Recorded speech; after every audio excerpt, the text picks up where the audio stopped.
Welcome back to Fairy Tail Anime Review. This is part 8.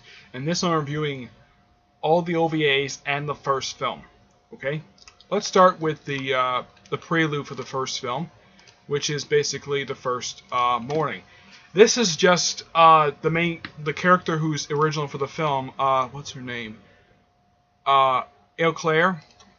Yeah, where she brings her stuffed bird to life by accident. And this is just basically a day in their lives prior to the events of the film. The film itself is set, it kind of gives a little more to her because, well, when you see it short, it's like, okay, you see this character, you don't see Natsu or the other characters, like, who the heck is she? The film itself kind of basically explains her. The first film is called, I'm not going to do the second one because I'm going to wait till the dub comes out for that one. It's called, Phoenix Princess. Yeah, Phoenix Princess.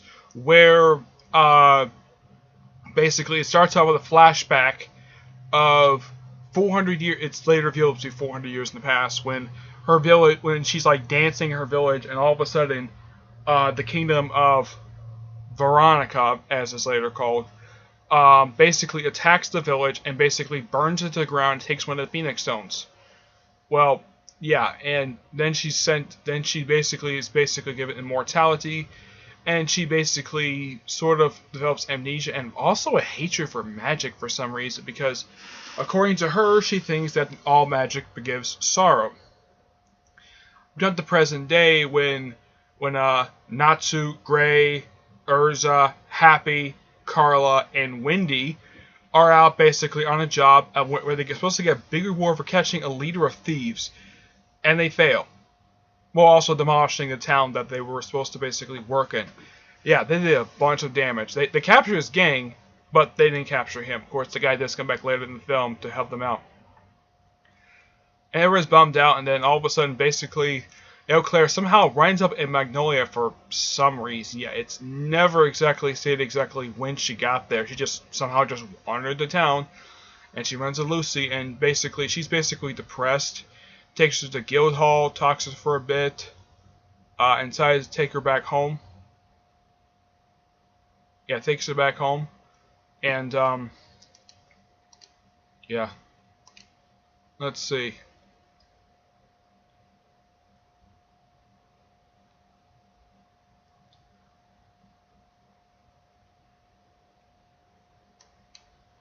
Well, basically, they take it back to the Guild Hall, and she basically, Eau Claire finds a good friend in Lucy because, well, she had also suffered trauma, basically, with death of her father. This is, of course, apparently the way this film is set, it's set, like, after the 7-year jump. Basically, it's after Natsu and everybody else got back from their 7-year nap, as it were.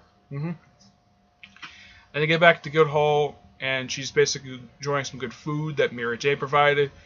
And then all of a sudden, the Guild Hall was attacked. Of course, they do show prior to this that the Prince of the Duke of the Kingdom of Veronica hires this trio of mercenaries, which have their own armed forces, to get the girl and the Phoenix Stone. And they attack the Guild Hall, and they do heavy damage to it too. And somehow, basically, while the Fairy Tail's trying to take them on, apparently they're able to easily repel them for some reason. Yeah, as for exactly who these people are, the people who attacked the Guild Hall are, let's see, they are,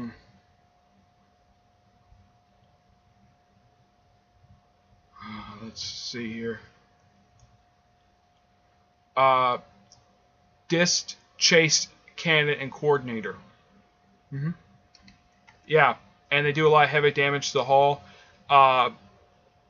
Jet takes Livy to safety while he's looking for the Guildmaster, who basically is off with other other Guildmasters at some special conference. And Ganjo basically is on the. Basically, he also sends Ganjo on undercover mission to learn more about the kingdom of the kingdom of Veronica. And because of the heavy damage to the Guild Hall, and because the fact that they mentioned this is of course prior to the games, so. Actually, this is after the games because this is from what I can tell, this film came out between episode 72 and 73. and that they have their original guild hall, and there's no mention of the Grand Magic Games, and yet they have their guild hall. So it's kind of questionable exactly when this is taking place. My personal guess is that it takes place not only after the 7-year jump, but also after the Grand Magic Games, because, well, how should I put this? Because they have their guild hall back. Yep. So, yeah, so because they mentioned they can't go afford to go to war with them, so they send a small group, which is simply put, the regular characters go over there anyways, but it's basically just, to go rescue her. It's basically just Natsu, Happy, Urza, Windy, Happy, Gray, and Juvia. And they go to rescue her. And they actually get to the kingdom of Veronica, while Makarov goes to visit the Grand Master Council and requests their permission to use a particular weapon that they are just too stubborn to basically agree to. Yeah, this is something that's kind of basically a criticism of the Grand Magic Council, how they're depicted. They're depicted as arrogant pricks, and they are just way too stubborn for their own personal pride. And no matter how much they try to do good, they just basically just get on a bad side of a lot of guilds, and they just don't the guilds don't trust them. They do trust their custom division though, but as for the members themselves, they just don't like them at all. So what's the weapon that they take?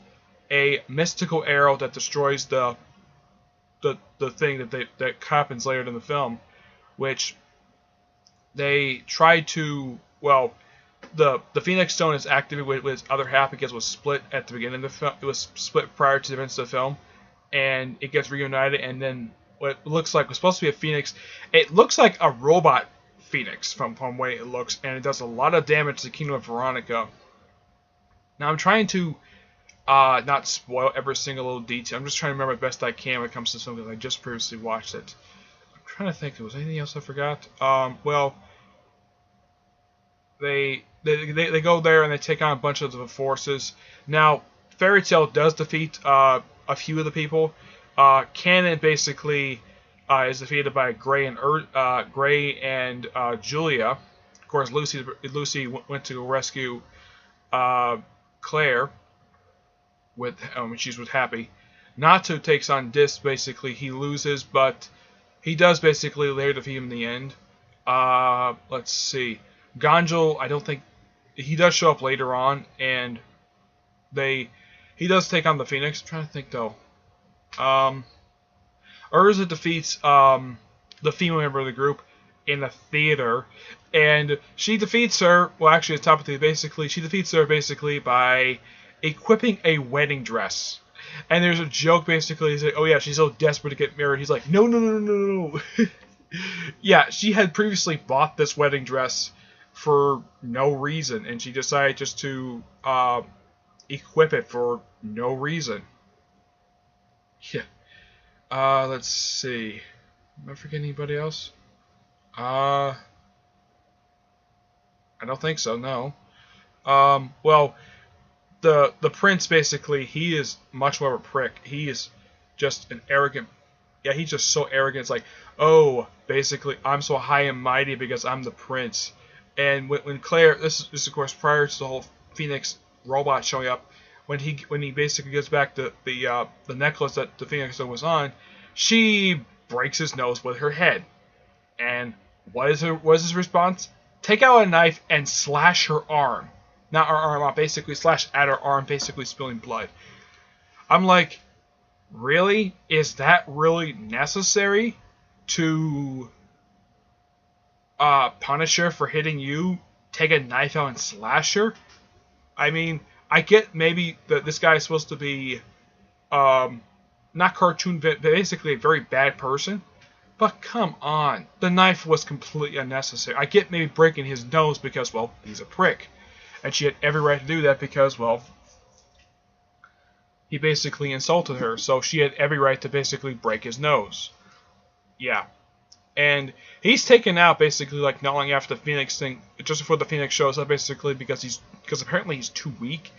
And he is hanging on the top of a building, and he's there for the rest of the movie. He is never taken down. He just somehow knocked unconscious, and he stays there the whole time. Which I'm like, wouldn't the Royal Army try to get him down? Nope, they're just too busy worried about other stuff, basically, to worry about him. They could have sent somebody to go get him, but apparently they just don't care. In the end, the robot is defeated by the combination of Urza and Natsu, and of course Claire dies in Lucy's arms, and they all just go home.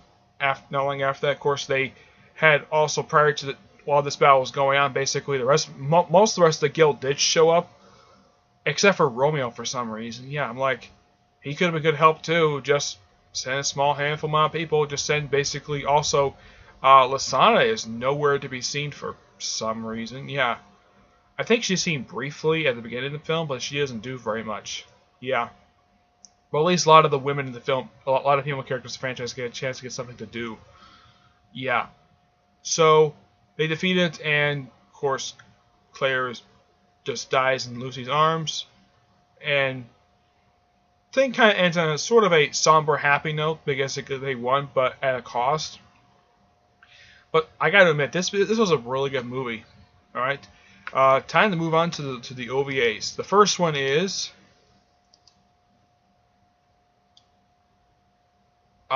Welcome to Fairy Hills. Yeah, Lucy is going to Fairy Hills because of a strange job request, and this den mother, who was later revealed to be dead for 6 years. Yeah, it's kind of weird. Because, oh yeah, she does think she's a girl, so basically she just sort of pats her down just to prove the fact she's a girl, because, well, sometimes basically guys dress up as girls to get into the dorm. Though apparently Happy can go there anytime he wants to because he's a cat. Despite the fact he's a male cat. Yeah. And basically, she has her stripped down butt naked and put on this cat costume, this dominatrix cat costume, and basically look for this shiny treasure, which he doesn't say exactly what it is, just says, oh yeah, dark place. Okay, and of course Virgo shows up, try to dig some holes, but that doesn't do any good. Yep. And we also get a chance to see like what the girls' rooms are like in the dorm. Basically, Julia's looks very plain and has like a single doll of gray doll on her bed. Despite the fact in the anime, when her apartment is shown, there is gray dolls all over the place, and this is something that pulled directly from the manga itself. She has a towel, and this is of course in the English dub. It says "Grey Sama loves," and when they show the towel, she's basically drying her rear end basically when she's doing this, which is pulled directly from the manga itself. Yeah, and she just gets some nice tea. She's just kind of surprised to see them. It's like, what do you want? Just come in and take a look. Let's see. Evergreen has got statues all over her apartment. Let's see. Levy, basically, her apartment is a library. Wendy's, they don't really show hers at all. Of course, Carl lives with her anyways. Trying to think, though. The others. I think they show Mira Jade's room, I think. I don't think they do. I know they show Urza's room, where because she's got so many armor, she rents out 5 rooms, so she has to pay $500,000 a month. Now, apparently, the jewels basically to pay the money, the rent is actually higher at Fairy Hills than it is at Lucy's apartment. Lucy's apartment rent is 70,000 jewels a month, while the rent at Fairy Hills is 100,000. And wow, that's expensive. Oh yeah, and when they show Urza's apartment, there is how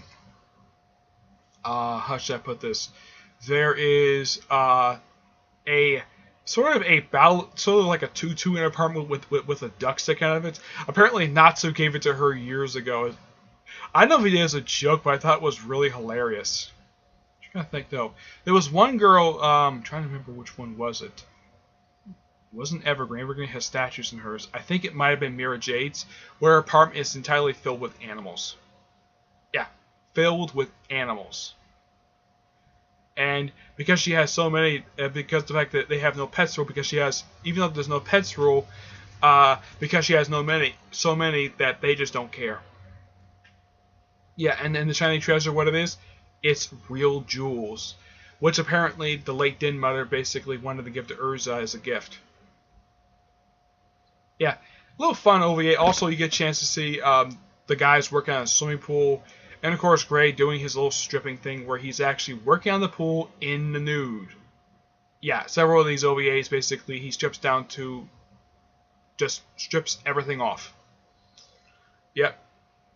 And then when they get all the cleaning done, they fill the pool up and they somehow discover a peephole, and it's never explained who put it there. It just said, oh yeah, there's a peephole, and they all go in there and they look into it and they discover that Makarov is swimming, and then later on he just decides, because he discovers the peephole, he decides to take off his swimsuit, and then basically it's like Natsu, Gray, and Ganjul see something they should not have seen, and they all go nuts and destroys the peep room. Yeah, as for who put the peep room there, it's never explained. It's hints that it might have been Makarov himself who did it, but it's never said exactly who put it there. But this was a weird... Oh yeah, and it was also, while Lucy's looking for treasure in the attic, she actually discovers a peephole that leads into the bathroom for the bath house area for the girls in the dorm. Which I'm like, okay, yeah, this was kind of unnecessary, but yeah. Fun OVA. Next one is Fairy Tale Academy. Yeah, where all the characters are somewhat different, and it's a school instead of a guild. And the Celestial Spirits all work there, except for Loki, who basically is a student, and Virgo. And she dresses in this. She's the only one who actually dresses. She and Aquarius dress in the same. She, Aquarius, and Sagittarius all dress in the same attire as they normally dress in. Sagittarius, I think, is supposed to be the archery instructor. Virgo just still drills holes. Crux is still, well, Crux. Let's see. Aquarius is the lifeguard, and instead of having like a mermaid fish half her body, she basically looks like she's wearing a bikini. Yep. And she still has a thing for Scorpio, and he wears normal clothes. Yep. Taurus apparently is kind of like the janitor, and he does like little heart eyes for Lucy, like he normally does. Urza's the class president, and also this is something that never happens in the regular thing.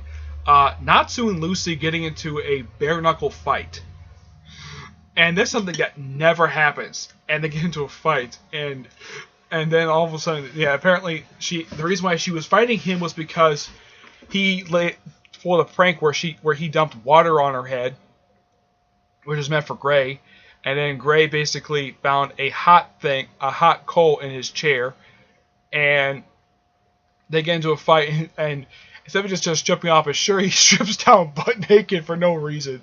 And then, oh yeah, and Urza is the class president, and she doesn't equip like nobody does because none of the characters got powers. Oh yeah, and Happy is one of the teachers, and Carla is also one of the teachers as well, and she kind of acts like Loxus for some reason. Let's see. Oh yeah, and the principal, it's Pooh. Yeah, the little Snow character, the cute little character. Yeah, he's the principal. Yeah, it's so bizarre. And they give and there's also a fight with Courage Academy. Oh yeah, and also Makarov is also a student for some reason, and also with Romeo's dad and the other guy who smokes. Yeah, it's never explained why they're students, and they pretty much get crucified the same way that Levi, Troy, and Jet did during the Phantom Lord arc. And speaking of Phantom Lord, the Courage Academy, the characters they show are Phantom Lord, which basically it's the Element 4 along with their master, and none of them basically. And all of them get defeated, and Julia basically acts normally. She has the umbrella thing, and she basically tries to confess that she loves Gray, because, well, she's the one with a shirt on. And Gray doesn't shoot ice out of his hands.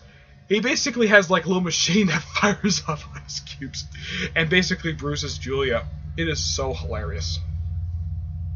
Yeah, and twice, this is actually one of two fights that they have with them. The first one, basically, Urza's trying to go on a date with Jalal. And then, for some strange reason, they had said there's two of them, and Mystican is basically some kind of exterminator. Yeah, at one point there's three of them, and it's never explained why. Maybe there's triplets, I don't know. It seems like almost any time, basically, she's ready to go on a date with Jalal, and he just runs away because she apparently is too scary for him for some reason. Yeah. Weird OVA, but yeah, it was pretty fun. Next one is Memorial Days, where the characters were Natsu, Happy, Gray, Urza, and Lucy doing some time traveling 6 years in the past, where the characters are 6 years younger. And Mira Jade basically is shown how she's shown in flashbacks, basically being a feisty biker girl, even though normally she's like just cute, sweet, innocent bartender. Yeah, it's so weird and hilarious. And the whole point of it is Natsu's trying to remember something that because of the scar on his neck. Apparently, he did that to himself.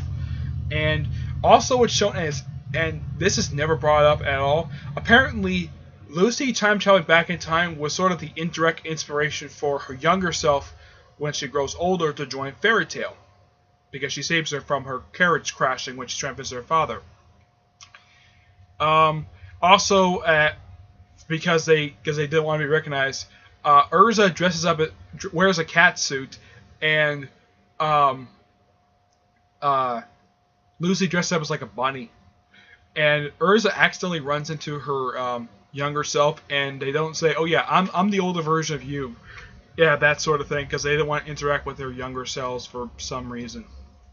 Kind of a weird OVA, but there's no really real villain, but it was pretty fun nonetheless. The fourth one is Training Camp, where this is actually something. Now this is basically plays like normal like it did in the series, but it basically has a scene where the guys are picking up the girls basically in the bathhouse, and it's like before, just an excuse for all the girls basically to wear swimsuits. And also, it's revealed how Lucy found Natsu in Happy's house. And she's doing this while standing up, and she's butt naked the whole time. And apparently these girls have no problem looking at each other without their clothes on. Yeah, it's even shown in Naruto whenever they go to these bathhouses. Yeah, anybody who's of the same gender don't really have a really big problem of looking at each other without their clothes on. For some reason. I have no idea why. Maybe it's a Japanese thing. Who knows? And also, Mavis, the first master, is there basically, and she doesn't interact with them, but she does this little thing where she stares at all the girls' chest, and she's like, oh, and she's like so jealous of the fact that Juvia, Lucy, and Urza all have got bigger chests than she does. Yeah. Though she also notices, also she stares at Wendy and Liv, and basically, oh yeah, she's comforted because they have flat chests. Yeah, it's something really bizarre, but it's kind of funny also. Also, there's also one point, like in the other ones, Gray ships down, basically takes up some suit, basically swims butt naked in the ocean. Because apparently it goes faster for him. And he never puts the swimsuit back on. Yeah. Kind of a weird one, but it's pretty fun. Next one is Welcome to Ranizu Lake, where it's just a day off for all the competitors. They all go to a theme park, and basically all the characters wear swimsuits. Now, there's some fun moments in here, like Elfman and Evergreen trying to hide the fact that they're a couple. They're just trying to hide the fact that they're in public. And I think this was actually adapted from the manga, because there's at one point, I remember this as well, where Jenny basically is payback for losing her match to Mira Jade. She takes off her top in public, and then basically Jenny's like, okay, I have my fun, you can have your payback. And what's Mira Jade's payback? Pulling down Jenny's bottom on her bikini. It's so hilarious to see the fourth master and the guy basically who smokes, and see their noses bleed. It is so hilarious. Yeah. Let's see. Yeah, you also get a chance to see first. You also see Mavis in a swimsuit, which I thought that was kind of cute to see her in a swimsuit. And you also see Loxus and Makarov just basically watching her, just keep an eye on her, and they're both bored. And also the Thunder Legion shows up to basically participate in warm-up exercises before they go swimming. It's just so hilarious. And and basically Julia wants to get on the love slide, and for some reason Leon and Grey go down at the same time. This is really bizarre. And of course Julia goes down with Lucy, all because Natsu's acting crazy. And of course Evergreen and Elfman go down the slide, and of course Gonjo and Levi go down the slide at the same time as well. Of course they also have a moment where basically those two, along with the XC, just go feed the fishes. Yeah, it's so funny.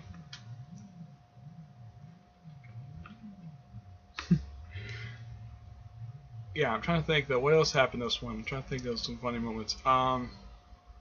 Yeah, for some reason the guy Ichigo, basically from Blue Pegasus. Yeah, for some reason he's wearing a Speedo. For no reason at all. At one point he loses the Speedo. Later on, he kind of also is indirectly responsible for Natsu's rampage. I'm trying to think though. What else? Also, Wendy and Sherry basically decide to go swimming because they're just best friends. They just want to have fun. Yeah, and they're just a cute moment. And of course, the thing ends basically when Natsu and Grey basically destroy the whole park. Yeah, and this is basically during the whole day off thing. Yeah, and this was a particularly funny one as well, but enjoyable. Next one is the crossover with Rave Master. This one I thought was really, really good. It's the only one actually to have a bad guy. Yeah, it's where basically the characters of Fairy Tail meet up with the main cast of Rave Master, where the thing starts out with Lucy meeting Ellie, who is like the main female protagonist of it. I haven't read Rave Master and I haven't watched the anime, so I don't know who these characters are. But it's just fun to see characters I've never seen before interact with characters I have seen before. Of course, Natsu and the Raid Master himself basically decided to meet, and apparently Natsu and Lucy are on a mission to look for some evil wizard who's got big breasts and wears like heart-style clothing, and Herc basically mistakes thinking it's Ellie, and they get into a brawl, and they show also various other characters from Raid Master, and they even have it where I think it's Let, I think his name is, who's the silversmith, and he meets up with Grey, and I don't know if this is just by sheer coincidence. They did the same thing with Haku as well, where these two characters look almost exactly like Natsu and Grey. Yeah, I don't know if it's just by sheer coincidence. And then, for some strange reason, while they're talking, they decide to have a good conversation. And Grey unexpectedly off-screen decided to strip down butt naked for no reason. And they even talk about Grey's cross. Now this is something that's never been brought up in the anime or the manga. And he's asking like, where'd you get that cross from? He says, oh, I bought it from some neighborhood, so I think some cheap product. And even he kind of basically, I kind of would have thought they would have developed this a little bit more. And of course, Julia basically mistakes the fact that I think these two are making out when it's really not true at all. Yeah. And the main villain of this is actually the evil stick from the Eretion 6, who gets a new jackpot machine. And of course, and the evil wizard they were looking for is actually Urza. The whole time, it was Urza.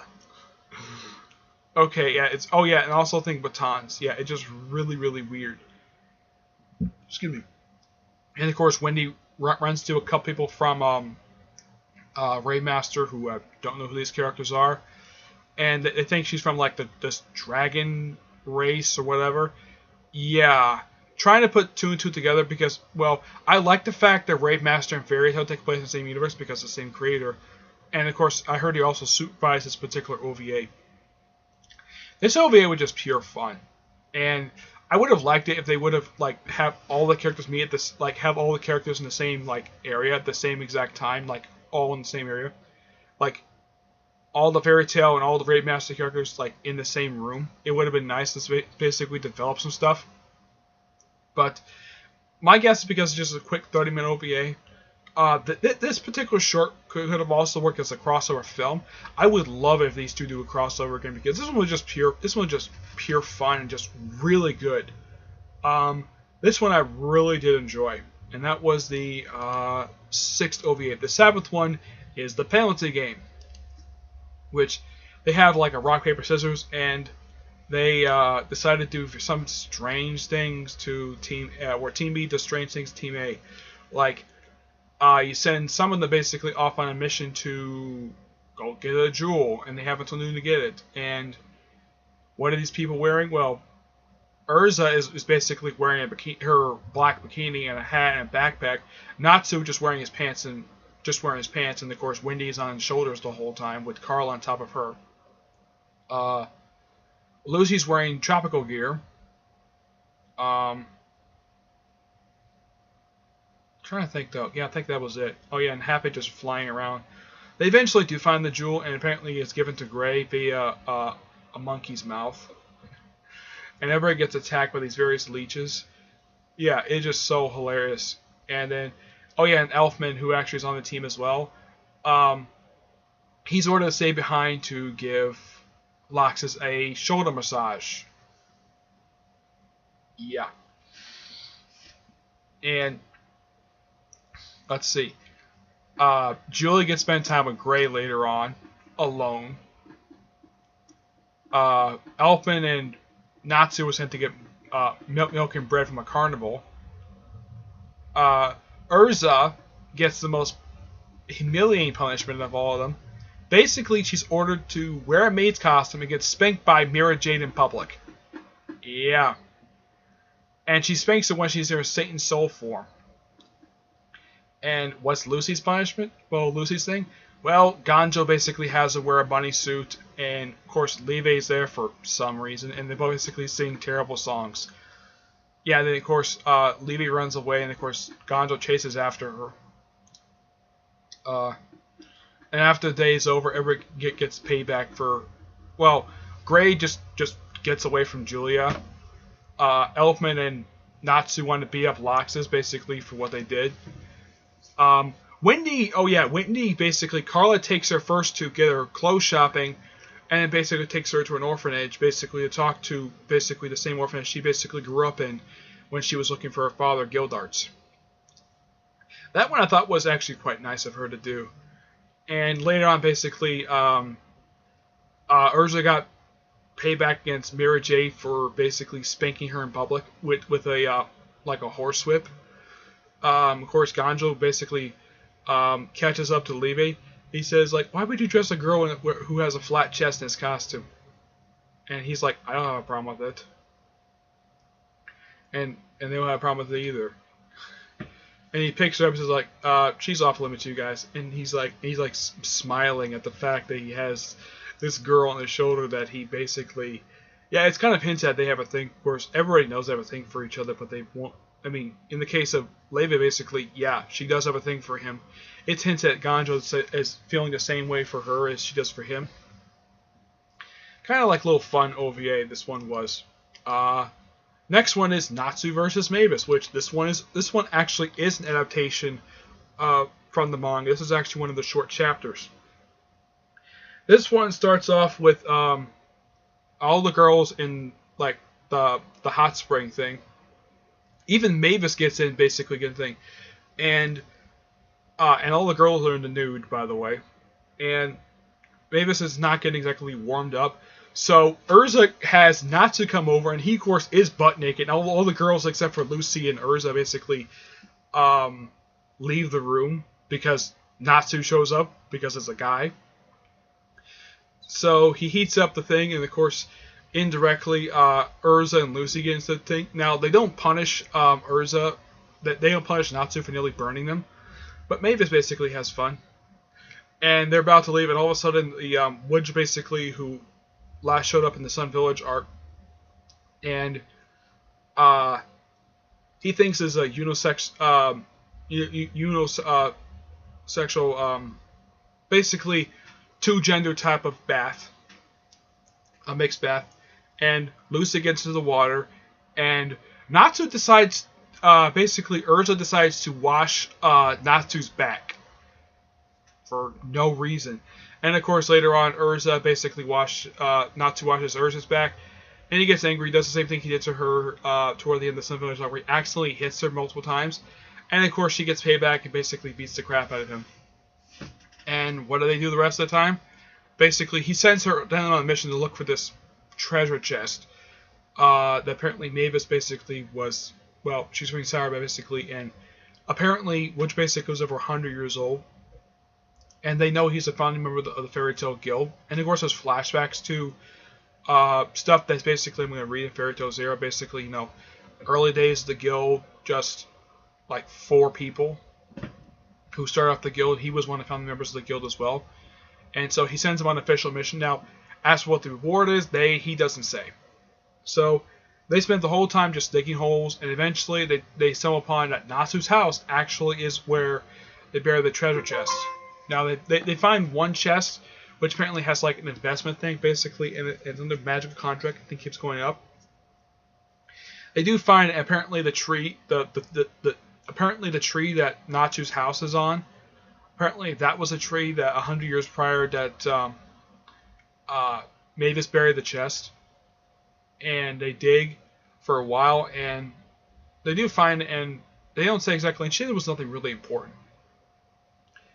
And they have like a barbecue, and of course, Happy draws a picture. Well, Happy basically what's inside the chest is actually a drawing of all the members. Now I don't know who the other character was. Basically, they do show like 4. Like there's actually a friend of Mavis basically in the picture who was actually technically not a founding member of the guild, but it was nice. And of course, thing ends basically with the hole still there, and Natsu's happy house just tipping. And yeah, Natsu's happy house tipping. And they have the picture there. Now, for some reason, they don't refill in the hole after all that digging they did. Yeah, they do not refill it for some reason. They should, because nachos can't survive up there very long. Yep. The last one I just watched, this one, Fairy's Christmas. Yeah, second anime I've seen where they have a Christmas special. Digimon did this. They did this during Adventure 2. They had a Christmas episode for that one. I think Pokemon have one too.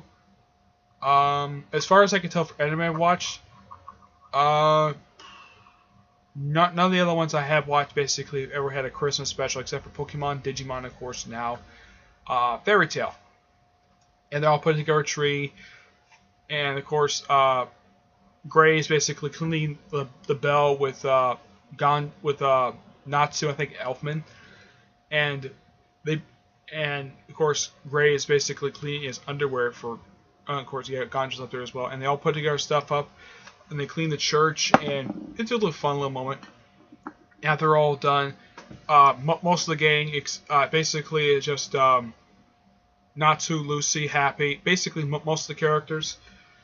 Basically, it's just Natsu, Happy, Lucy, Urza, Gray, Julia, Ganjo, Leve, Panther Lily, Wendy, and Carla. Yeah, these like 11 people. Just go to Lucy's house to have a party. And they even have like a Masters game. And Gray's like, oh no, not that. Oh, this of course, and of course prior to all the girls, and I also forgot this happened during the training camp one as well. Training camp one, there's a scene basically after the girls have a bath, and the guys get back, and all the girls, including Carla and Wendy, are all drunk. And Julia's just doing like with Gray, like, have a drink with me or drink me, because she's being water.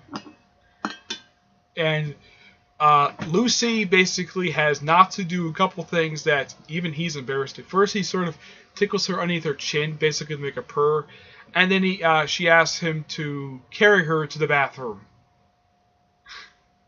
And then she asks, "Oh, Natsu's back is warm." I thought that was so hilarious. And to do it again for Fairy Tale Christmas, that was also hilarious. So have all the girls get drunk. Yeah. And what the punishment basically is that it's really bizarre. Like Natsu had to strip butt naked and do a dance. Ganjo had to strip naked for some reason.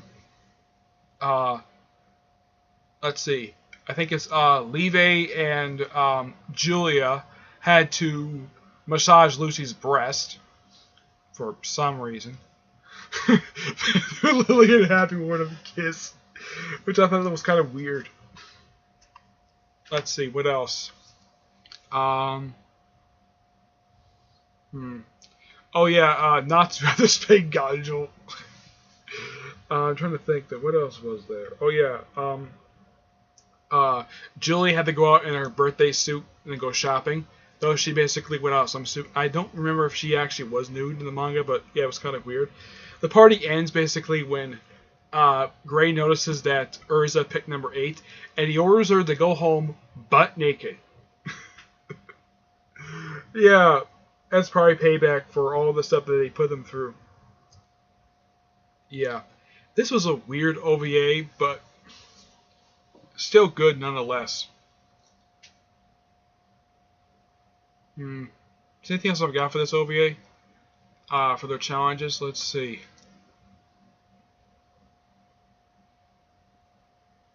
I don't think so, no.